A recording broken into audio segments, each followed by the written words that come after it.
taxes. I mean, all Kenyans save for the first cabinet, because I'm sure the story is replicated. I mean, when you're doing sampling, you only need to take one or two. If most of them grew their wealth twice or 1.5 times over, it means it's replicated across all the ministries. Now you tell me, what is this business that these politicians who are paid 1 million, 1.3 million shillings? Don't tell me that in the last 5 years, your properties were not generating money until you became a CS. Don't tell me that suddenly your shamba is generating enough income.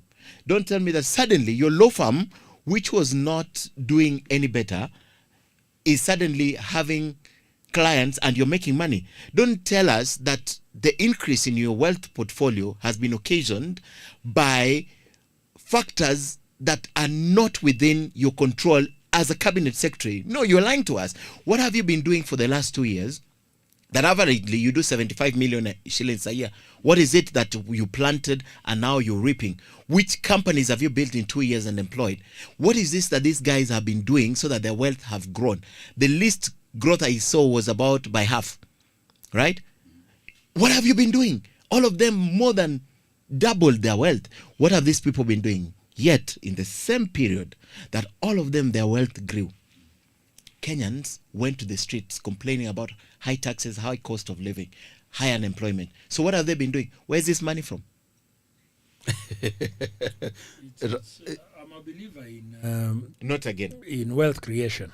Not again. I believe that a man or a woman should make money, should grow their portfolios, and so I'm very happy and glad that these fellows actually managed to grow their wealth. Miraculously. Not miraculously. I'm sure when you sit them down, they can break it down for you, hopefully. I think it was the Treasury. I'm not sure if it was the PS or CS or the CBK guy who said that our economy grew by, I think, is it 5.7%? So ordinarily, in layman's terms, is that even your wealth should have grown by that margin. 5.7 whatever percent. Some of these guys have done theirs 100%, 50%, 70%, which means they know the areas to invest in, which probably us, we do not know, or they have capital. They have capital that we do not have. Sit them down and discuss. Well, now, we know how the fundamental question is this. Yes. How comes these fellas grew their wealth by so many whatevers, but the economy looks like it is struggling, it is having problems? Why can't they turn their business acumen, their expertise in whatever they do to run this economy, so that we can say Kenya's economy was at so much GDP, it has grown 70-30% in a year. But of course, those are pink, oranges, and apples. Let me ask Wanyonyi. Wanyonyi, when the inflation rate is at 6%, right? And you say the economy grew by 5.7%. I mean, the inflation rate alone should have wiped that growth. No, not necessarily. Because when they say that if it is a single-digit inflation rate, then that is good for everyone. Because inflation has to be there. When it's double-digit, it's when now it starts eating into whatever little thing that you've managed to do.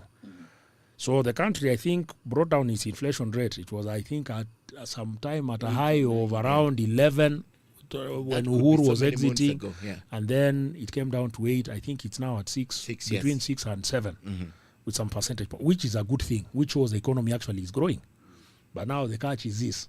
Even this inflation rate, we are told that was the formula to arrive at this inflation was recalibrated, such that ile kitu yenye inaangusha ratili pande hii inawekwa hivi na tunakuwa draw. So I don't know, it may be true. It could be a real measure. It could also be politics, because you see in this part of the world, everyone